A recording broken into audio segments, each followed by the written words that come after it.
What's up, folks? In this video, I just want to talk a little bit about my personal experience with psychedelics and how it began and what led me to getting involved in it and how it progressed and just what I've gained from the experience along the way. The intention of this is, hopefully I can share my experience, people listen to it, and it helps them on their journey, sparks different ideas. So, my whole journey started when I was young, just being curious about drugs in general. And when I was, in high school, preferably like the end of high school, towards the beginning of college or my college years, that's when we started, we were really experimenting with drugs, me and my friends. And we finally found LSD. And little did we know it wasn't actually LSD, it was a research chemical. Like 25I or some shit, but we thought it was LSD. And we took me and my buddy Joe took 2 hits first time, and I'll never forget how amazing of an experience it was. It just blew me away. I couldn't believe how synchronistic and just beautiful the whole psychedelic experience was. And it really blew open my mind. And from that day forth, I've just started, I was like, yeah, let's do it every weekend. Now, we weren't doing it every weekend, but I was like, yeah, let's do it more, So we would keep doing it. And, over time, over the years, I discovered mushrooms and just had some great trips. And usually it was always with friends, and it was always just beautiful times. And then, as I got older, it progressed. Kept taking LSD. I would take it when I would go to music festivals a lot of the time. I would go to 2 or 3 day camping festivals and just take a bunch of acid. And normally, every time I would trip, especially back in the early days, I would always get a huge amount of social anxiety in the beginning. Even with my best of friends, there would always be a moment in the beginning where it was so awkward. And sometimes we just wouldn't even be able to look at each other. But then eventually, we would just laugh through it. And, that's the joy of tripping with, your really good friends is, you got that connection, that vibe already. So you look past the awkwardness. It's hilarious. And, so that leads me to when I got a little older, started going to music festivals with just different people, still my friends, but not, close friends, different groups of friends. And I had some real good experiences tripping at music festivals, but then, things started to take a turn. This whole awkwardness that I felt early on in tripping, it really came to the surface as this huge social anxiety thing when I would be at festivals.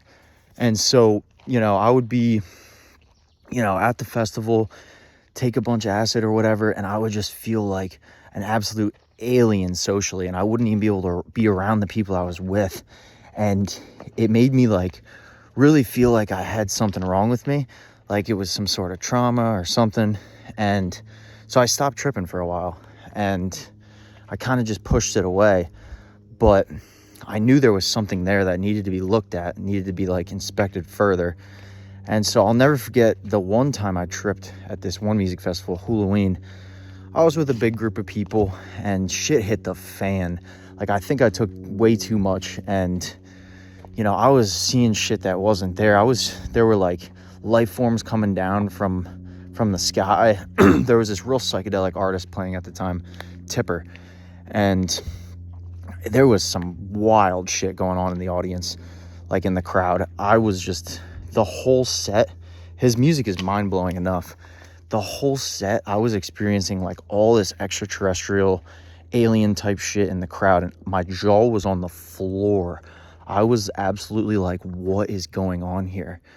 And, that night I couldn't even process it. I was just holy shit, maybe the whole Tipper scene is tapped into some shit I don't understand.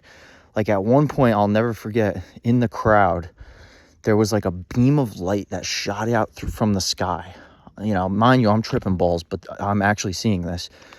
It was a bright light shot out from the sky into the audience. And I look forward at what's going on, and this bright light presented some dying woman on the ground. It was like she like just got in a car accident or something and she was dying. And like a couple kids in the crowd literally just got down on their hands and knees. They like quickly gave her CPR, saved her life, and then she got like sucked back up into the sky. And I was like, what the fuck? I was like, holy shit. I was like, are these people like saving other people's lives in other different alternate realities? And like that was just like the half of what was happening at the that was the craziest stuff I was seeing. But there was like all types of like crazy shit going on in the crowd. So, you know, later that night though, what I'm getting at here with the social anxiety with the tripping, at the end of that night, I basically was sitting like with the big group that I went to the festival with. We were all at the campsite, and mind you, I didn't have the greatest night with them. Like I felt so freaking awkward the whole night. I was tripping balls. I was like, you know, I didn't have that like good buddy to laugh and trip, you know, just laugh about the stupid shit with. I just felt so isolated in my trip, and it was horrible. And at the end of the night, I remember I'm sitting there in the circle, everybody in the tent. There's probably like 12 of us, all just in a giant circle at this campsite. And out of nowhere, it was like everybody's eyes just went like multiplied by 4, got like huge. And their eyes got like, it was just all black, like black eyeballs. And everyone started staring at me for like 10 seconds. And it was like this demonic presence. They were all staring at me. And I literally gripped my chair. I was like, guys, I was like, what's going on? I was like, hello? I was like, and then everyone just snapped out of it and went back to normal as if nothing happened. Meanwhile, I'm sitting in my chair, like frightened, like, what the hell is going on? And it was horrible, but it was basically just showing me, I think looking back, it was showing me like something along the lines of this horrible social anxiety that I had, and like this fear of like being looked at and judged by others. And so, you know, after that whole experience at the music festivals, I realized I can't trip around other people anymore, which sucks because I love tripping and like I love it so much. But the realization I had was I need to actually go into the psychedelic experience with a therapeutic mindset. I can't just be doing this recreationally anymore. There's obviously something that needs to be looked at, and it's very blatantly obvious whenever I trip now around people. So I need to figure this shit out. And so I went on this basically healing journey where I decided, you know, ayahuasca is going to be it for me. Like that's going to be what it's going to be. You know, it's like basically professional psychedelic use with a shaman, you know, going deep in your trauma.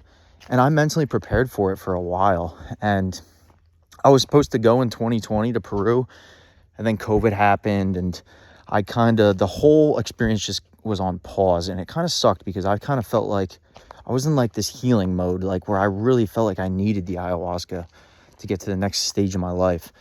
And so, you know, it was at that time that I discovered breath work, and, you know, I started doing some like intense breath work sessions on my own, some holotropic breathing, like an hour straight of just, which basically, you know, when you breathe real deep for that long, yeah, it's painful, it's uncomfortable. If you can just breathe through all that discomfort, you know, you're releasing high amounts of DMT. So it's almost like an ayahuasca trip. But anyways, you know, I took the healing upon myself, was doing the breath work. It helped me a good bit, you know, open up some different things in my body. I was breathing deep into my body every day. And then, you know, but still I knew I had to go work with ayahuasca. And so eventually, you know, the planets aligned, and I did work with ayahuasca, and I worked with it, you know, over the course of like 3 years. I worked with it like about 10 times. And in the beginning, it's always difficult, and it's like you just need to like learn to surrender, because it really is like a sacred plant technology that knows exactly what to do, and you just need to trust it. And it really heals your heart and soul if you allow it to.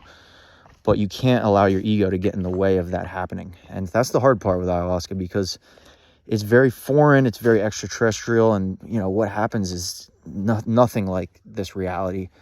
And so it's hard to trust in the beginning. But once you understand the process and see the results with other people, you realize this stuff is true medicine from the earth, and it is a miracle what it can do for you. And, you know, my beginning journeys with ayahuasca were really tough, really brutal. I'll never forget the first time I drank it. We were around a campfire. I always drank it with like the Colombian lineage. So, you know, they still serve the ayahuasca, but they kind of like, you know, it's a bunch of us sitting around a bonfire, a sacred fire, and they'll sing their songs throughout the night, and the shaman will go around, he'll blow hape up your nose or whatever you need. And so it's a little different than the Peruvian tradition. But anyways, I always sat with the Colombians. And so, you know, my first time doing it, I'll never forget, it was like after the second cup, things were getting crazy. There was like this feeling in my chest, and I thought, I was fully convinced there were these two people in the group that were actually open heart surgeons.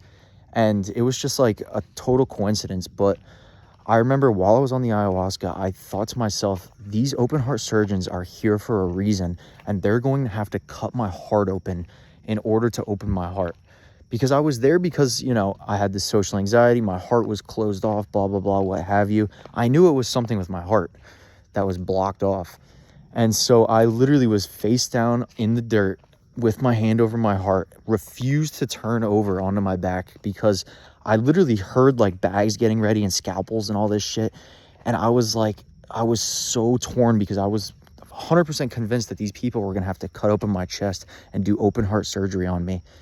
And, you know, this is where my mind went on ayahuasca, and this wasn't the case. And then that night ended, but, you know, the work continued throughout more sessions, and just, you know, continuing to do the work outside of ceremonies within yourself. And so, you know, but ayahuasca, you know, it really was the cherry on top that blew the doors off.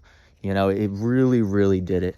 You know, it is truly like, if you feel the calling, that is the stuff, that is the medicine right there. It will open your heart.